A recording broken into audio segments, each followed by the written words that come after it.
오늘 본문의 배경은 이렇습니다. 이스라엘에 아수르라고 하는 강력한 나라가 쳐들어왔습니다.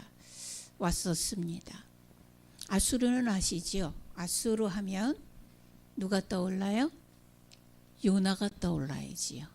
아수르의 수도 니느웨에 복음을 전해라, 그런 명령을 받았던 그런 기억을 하실 수 있기를 바랍니다. 그 아수르가 이스라엘을 쳐들어왔습니다.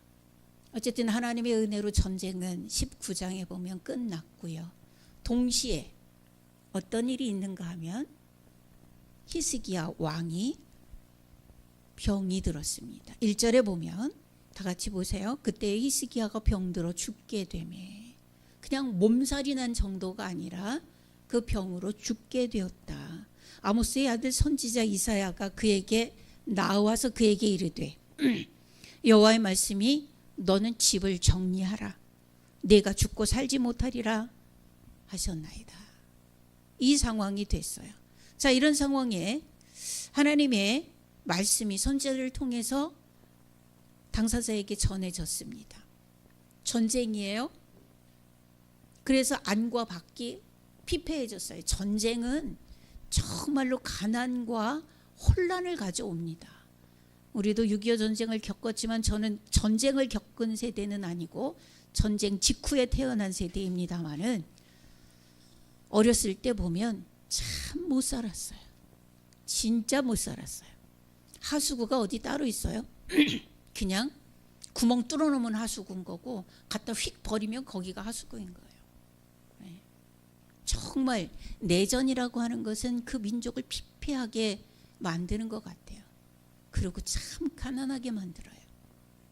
이번에 여러분 양궁 시합할 때 보셨어요? 어떤 아프리카 선수인데 미음 들어가는 두 글자 나라던데 들어도 그 이름이 너무 생소해서 외워지지도 않는 나라예요.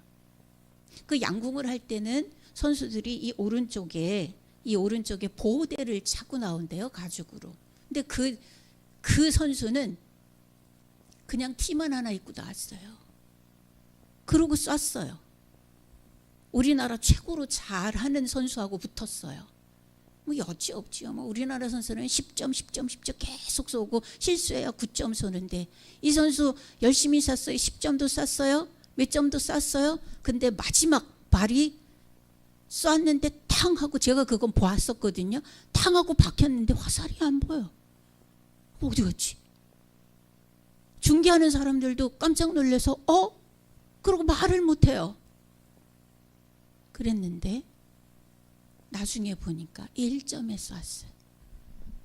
완전히 테두리 바깥에다 1점, 간당간당하게 1점에 쐈어요. 박히긴 박혔어요. 1점에. 사람들이 맨 처음에는 웃었어요. 근데 그 선수가 혼자서 10년을, 그 내전이 일어나는 그 혼란한 속에서 10년을 준비해서 나왔대요. 그래도 올림픽에 나온 게 얼마나 다행이에요. 그게 올림픽 정신이라는 거예요. 참가의 의의가 있다. 그래서 우리가 우스갯소리로 공부 못하고 학교만 다니는 애가 너는 지금 올림픽 하냐 이러고 비난하기도 하지만 그게 올림픽 정신이라는 거예요. 사람들이 보호대도 안 하고 나온 선수, 그저 활이라도 들고 나온 게 되게 대단한 거예요. 맨 처음에는 웃었지만 그 선수의 그 상황을 이해하고서는 우리나라 사람들도 많은 댓글을 달아주고 힘내라, 최고다, 잘했다, 이렇게 격려를 해주고 이랬다고 얘기를 해요. 이렇게 전쟁은 안과 밖으로 굉장히 피폐해져요. 그런데 강력한 나라 아수르가 쳐들어왔어요. 안과 밖이 얼마나 혼란스럽고 죽을 놈 죽고 깨질 거 깨지고 불탈 거 불타고 다 이랬을 거 아니에요. 아수르에 쳐 들어가서 그 나라를 도륙을 낸 게 아니라 아수르가 쳐 들어와서 이스라엘을 망가뜨려 놓은 거거든요. 거기에 주권자 되는 왕도 죽을 병이 들어서 너 죽어, 정리해, 이 선포가 됐다고요. 이 하나님의 정하심이에요. 그럼 어떻게 해야 돼요? 하나님 그렇게 정하셨어요. 너는 집을 정리해라, 내가 죽고 살지 못하리라. 이거 선포잖아요. 네? 상황이 특수해요. 하나님이 보내신 선지자가 너 죽는다 정리해라 그랬어요. 그러면 어떻게 해야 되죠? 하나님의 말씀이 선지자를 통해서 전달되었어요. 죽을 준비해야지요. 이게 신앙 아니에요? 하나님이 그러시다면 그런 거 아니에요. 죽을 준비해야 돼요. 우리가 잘 알지만 하나님의 성품 중에 하나가 어떤 성품이 있어요? 변치 않으심이 있어요. 하나님도 한결같아요. 변치 않으세요. 근데 이 명령을 내리신 분이 하나님이에요. 너 죽어. 집 정리해. 그럼 어떻게 해야 돼요? 정리해야지. 예. 변함이 없으신 하나님이 경고가 아닌 선포를 하셨단 말이에요. 근데 이게 죽으라는 말인지 아니면 너 죽을 거니까 정신 차려라라는 말씀인지 어떻게 해요? 어떻게 해야 알 수 있어요? 사실 이 문제에 대한 답은 아주 간단해요. 기도해보면 알아요. 그럼 어떻게 해야 돼요? 기도해야 돼요. 근데 대부분의 사람들은 주저앉아요. 오늘 설교의 제목이 뭐예요? 어떻게 해야 할까? 이런 상황이면 어떻게 해야 돼요? 하나님이 선포하셨는데 어떻게 해야 할까? 예. 기도하면 하나님의 본심을 알 수 있어요.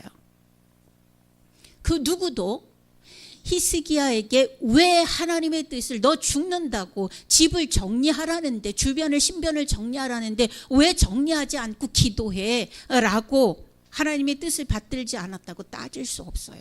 따지면 안 돼요.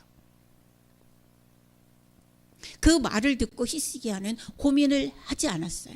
기도해야 되나 말아야 되나 고민하지 않았어요. 2절 3절 다시 한번 읽어볼까요? 2절 3절 시작. 히스기야가 낯을 벽으로 향하고 여호와께 기도하여 이르되 여호와여 구하오니 내가 진실과 전심으로 주 앞에 행하며 주께서 보시기에 선하게 행한 것을 기억하옵소서 하고 히스기야가 심히 통곡하더라. 아멘.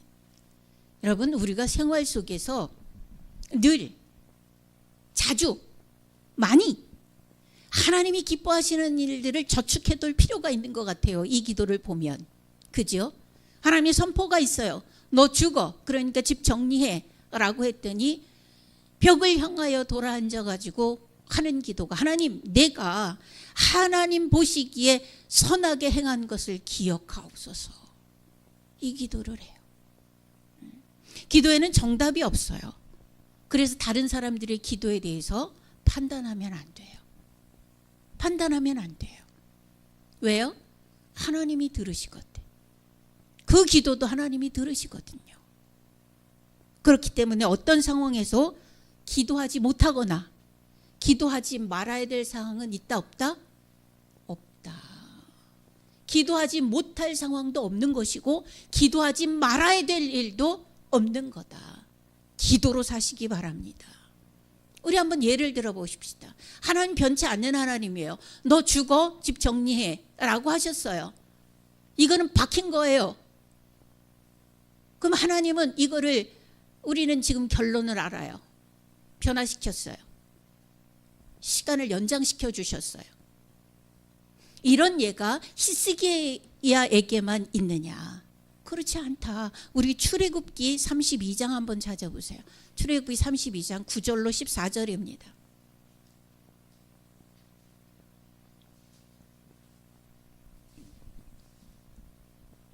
출애굽기 32장 9절로 14절. 교독합니다. 여호와께서 또 모세에게 이르시되 내가 이 백성을 보니 목이 뻣뻣한 백성이로다.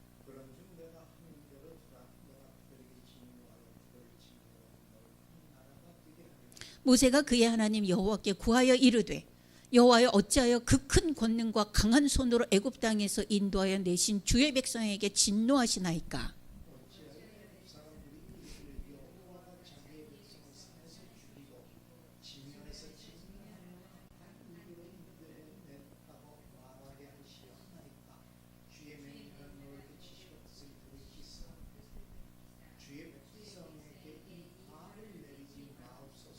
주의 종 아브라함과 이삭과 이스라엘을 기억하소서. 주께서 그들을 위하여 주를 가리켜 맹세하여 이르기를 내가 너희의 자손을 하늘의 별처럼 많게 하고 내가 허락한 이 온 땅을 너희의 자손에게 주어 영원한 기업이 되게 하리라 하셨나이다.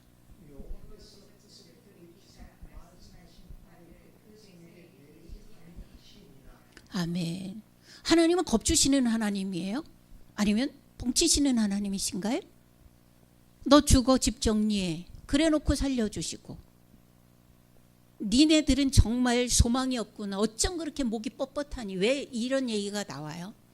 출애굽한 이스라엘 백성이 가나안에 들어가기 전에 하나님께서 모세를 시내산으로 부르셔서 10계명을 주시려고 부르셔서 40일을 기도하고 금식하고 기도하고, 그리고 이제 10계명을 받아서 내려오는 그 중간 그 기간을 못 참고 금송아지 만들었어요. 금송아지 만들어 놓고 지들이 축제 벌렸단 말이에요. 막 뛰고 놀고 막 난리가 났었어요. 그 모습을 보고 이 얘기를 한 거예요.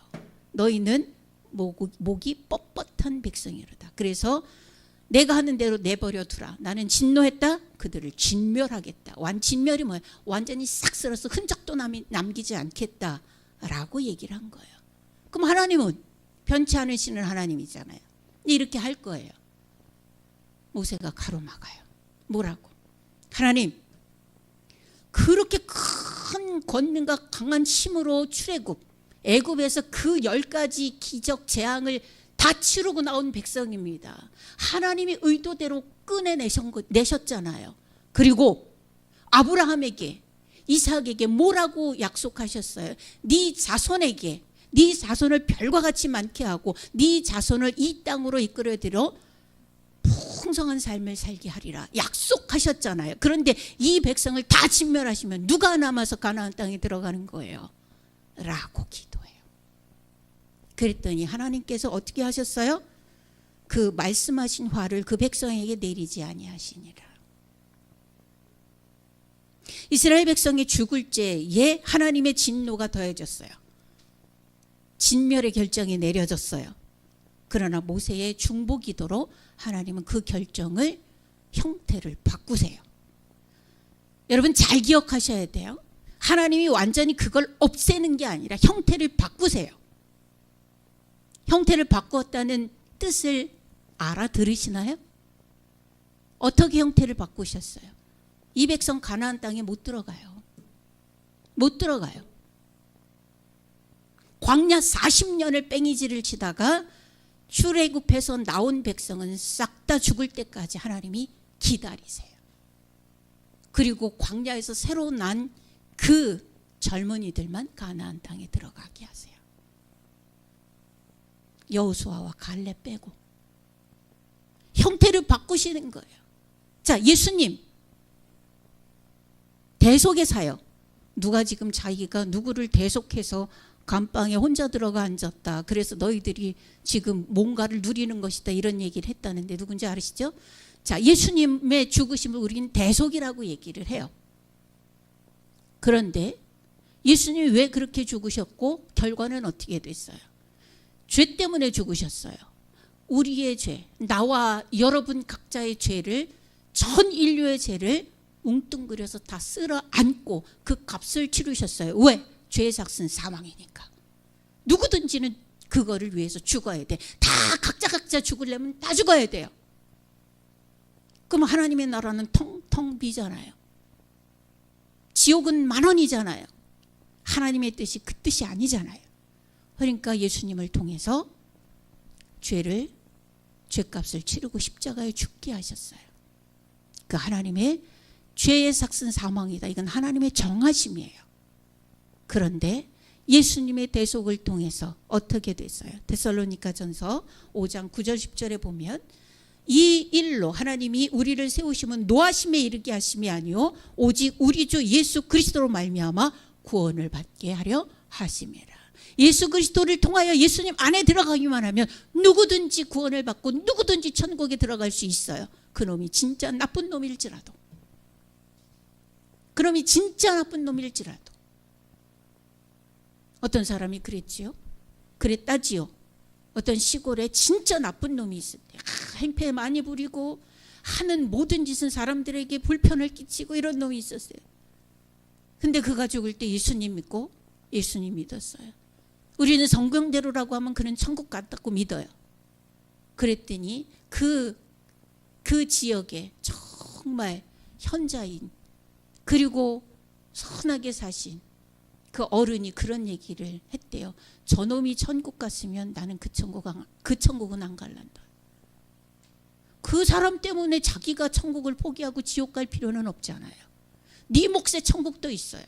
그 몫의 천국도 있어요. 그러나 천국은 예수님 믿는 모든 사람들의 몫이에요. 하나님의 정하심을 변형시키셨어요. 조건을 달아서 변형시키신 거예요. 그 뜻을 접지는 않으셨어요. 그러나 끝까지 예수님 안에 들어오지 않는 자는 어때요? 하나님의 정하심대로 죄의 삭은 사망이요 해서 영원한 사망의 장소인 지옥에 던지시는 거예요. 하나님은 이렇게 변경하세요. 변형시키세요. 없애지는 않아요.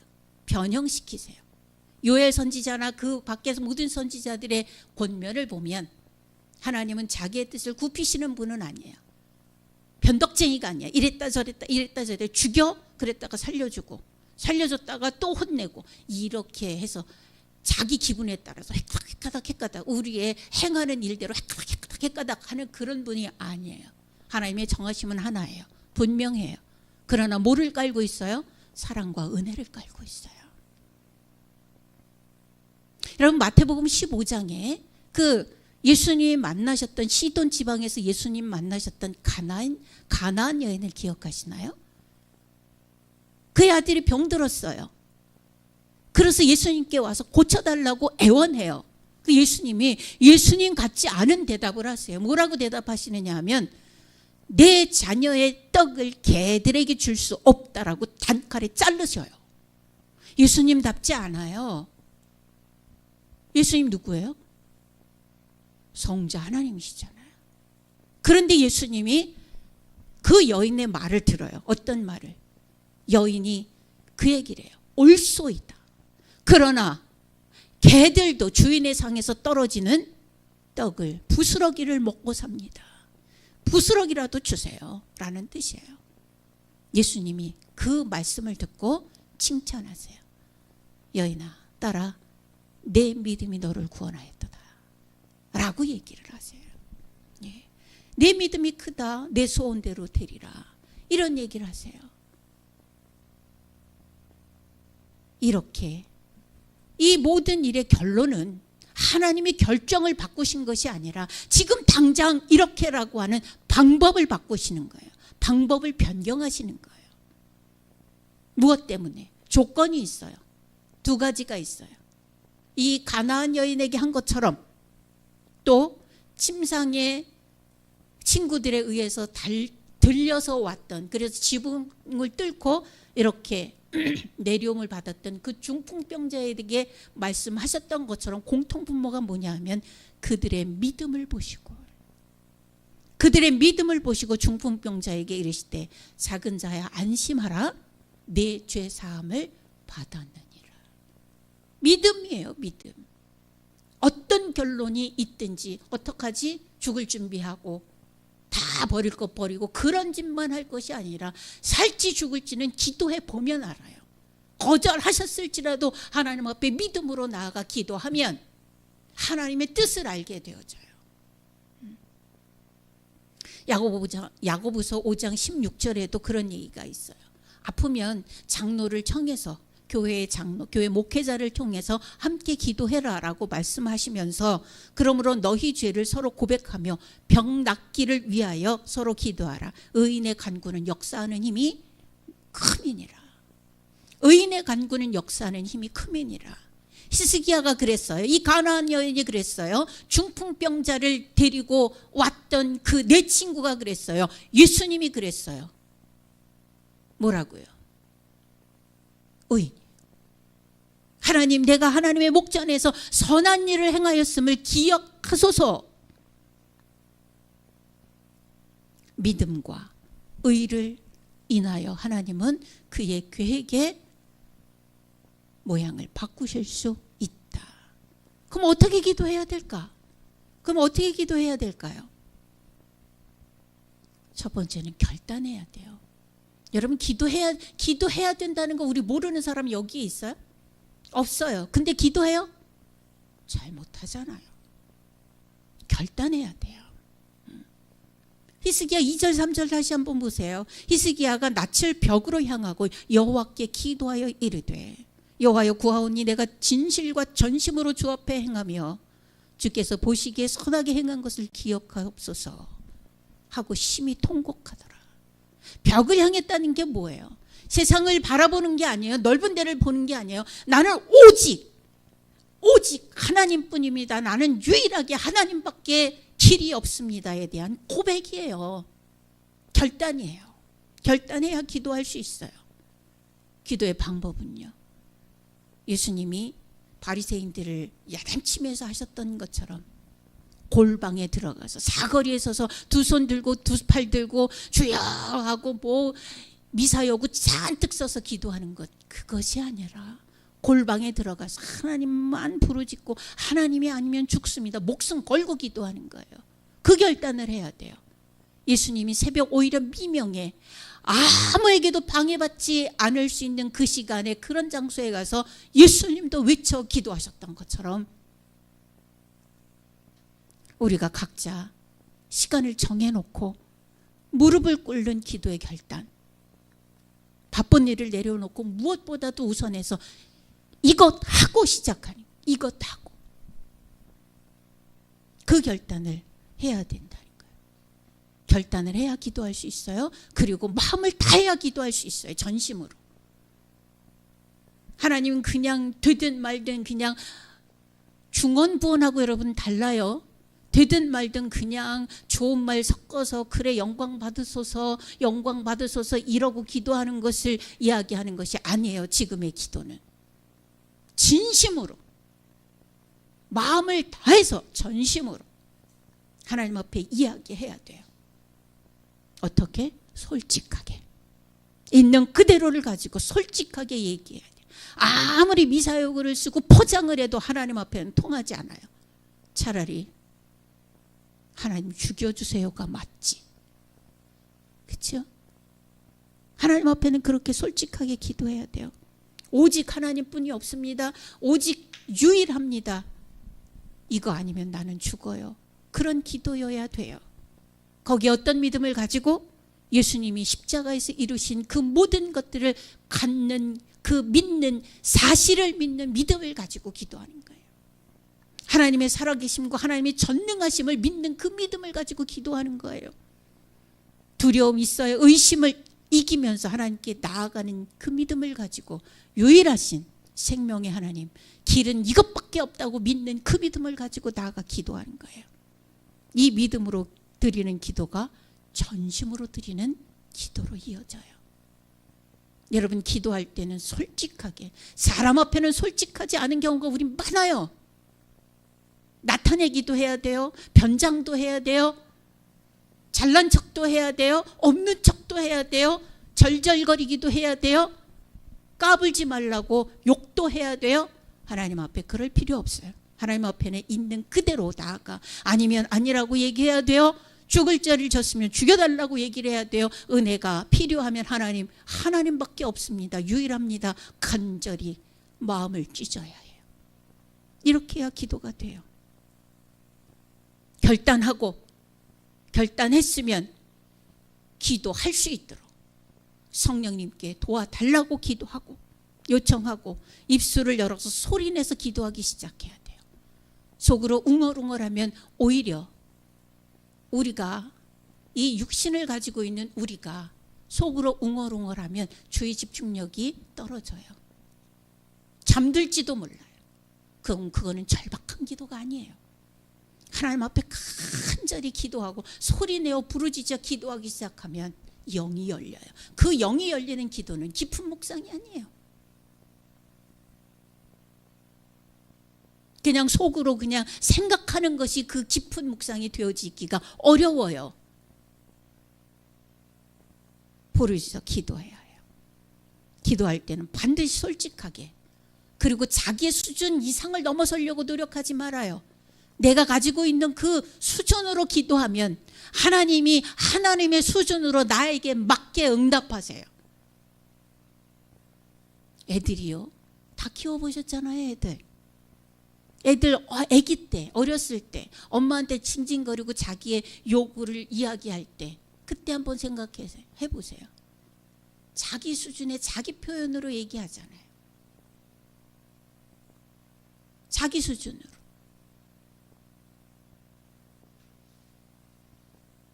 뭐를 먹고 싶어요. 금방 먹었어요. 엄마 아빠가 볼 때는 조금 이따 먹었으면 좋겠어요. 그런데 엄마 나 배고파요. 먹어야겠다는 얘기죠. 엄마가 어떤 수준으로 얘기해요? 엄마 수준에서 조절하는 그런 것으로 아이가 유익할 수 있도록 결정을 내리잖아요.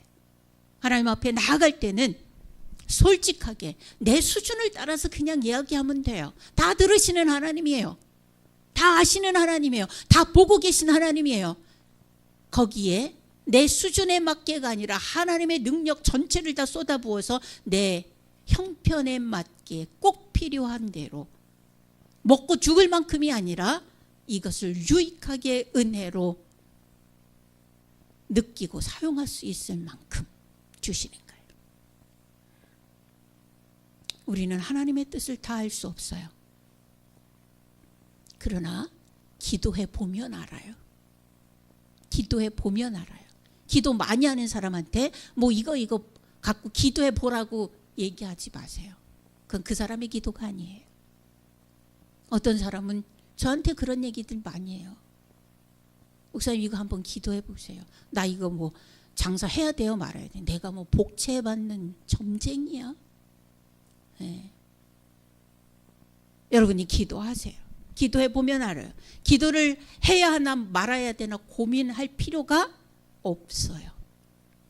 기도를 해보면 그 결과를 통해서 이것이었구나 알게 되어져요. 히스기야가 내가 반드시 죽으리라 내 집을 정리하라 그랬어요. 그 이야기를 듣고 그는 정리에 나선 것이 아니라 세상 것 다 끊고 벽을 향하여서 꿇어 앉아서 기도했어요. 그 결과가 뭐예요? 5절 6절 같이 읽어봅니다. 열왕기하 20장 5절 6절 같이 읽습니다. 시작. 너는 돌아가서 내 백성의 주권자 히스기야에게 이르기를 왕의 조상 다윗의 하나님 여호와의 말씀이 내가 내 기도를 들었고 내 눈물을 보았노라. 내가 너를 낫게 하리니 내가 3일 만에 여호와의 성전에 올라가겠고 내가 내 날에 15년을 더할 것이며 내가 너와 이 성을 아수르 왕의 손에서 구원하고 내가 나를 위하고 또 내 종 다윗을 위함으로 이 성을 보호하리라 하셨더라. 아멘. 전달하고 이사야는 가고 있는 중이에요. 그 전달받고 바로 히스기야는 벽을 향하여서 꿇어 앉았어요. 그리고 통곡했어요. 소리 내서 울고 기도했어요. 그랬더니 이사야가 가는 도중에 하나님이 이사야에게 말하는 거예요. 너는 돌아가라. 히스기야에게 난 지금 한참 얘기하라고 그래서 얘기하고 가는 중인데 너 돌아가서 이 백성의 주권자 히스기야에게 이르기를 너의 왕 다윗의 하나님 여호와의 말씀이 내가 내 기도를 들었다. 그래서 내 눈물을 보았다. 그래서 어떻게 하리라? 내가 너를 낫게 하리라. 낫게 하리라. 병 있는 사람은 성전에 못 들어가는 거 아시죠? 예. 병 있는 사람은 성전에 못 들어가요. 다 낫고 제사장들이 선포해 줘야 병 들어갈 수 있어요. 그런데 3일 만에 들어가리라. 그럼 뭐예요? 3일 안에 이 병 싹 낫는다는 얘기예요. 하나님의 선포예요. 그리고 15년은 더 살 거고 아수르 왕이 완전히 해집고 간 그 상황을 내가 구원하리라. 완전히 깨끗하게 정리하리라. 이런 약속을 해주셨어요. 기도해 보면 알아요. 이게 뭔지. 죽을 자리에서도 기도하시고 기쁜 자리에서도 기도하시고 망한 자리에서도 기도하시고 어려움 당할 때도 기도하시고 큰 큰 기쁨이 있을 때도 기도하시기 바랍니다. 네.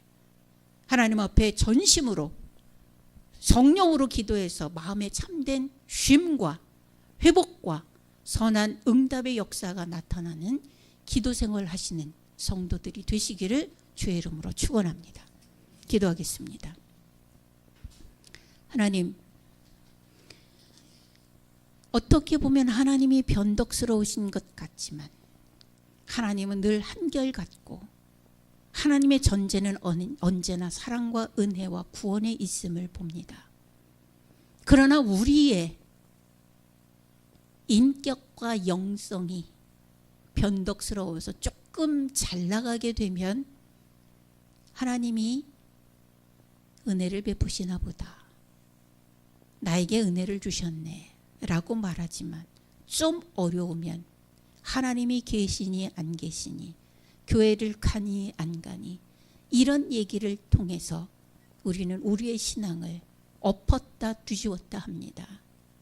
아버지 하나님, 맑은 샘교회 모든 성도들 하늘문을 열고 임재하셔서 이끌어가시는 성령님과 동행하게 해주셔서 아버지 하나님이 어떠한 일이 있든지 전심으로 기도하고 결단하고 하나님 앞에 나아가 부르짖음으로 말미암아 이 어려운 상황에서 본인의 한계에서 하나님의 능력의 손으로 훌쩍 뛰어넘을 수 있는 승리의 삶이 저들에게 있게 하여 주시옵소서. 아버지 하나님, 우리는 어쩔 수 없는 죄인인 것을 느끼는 경우가 너무나 많습니다. 그러나 어쩔 수 없는 죄인이므로 죽어 마땅하나 그러나 예수 공로로 살아야 되겠으므로 하나님 앞에 참으로 버려야 되는 대상이 아니라 긍휼과 은혜로 안아야 되는 대상으로 설 수 있도록 역사하여 주옵소서. 우리의 삶에 회복이 있어지게 하시고 우리의 삶에 소망이 넘치게 하옵소서. 예수 그리스도 이름으로 기도하옵나이다. 아멘.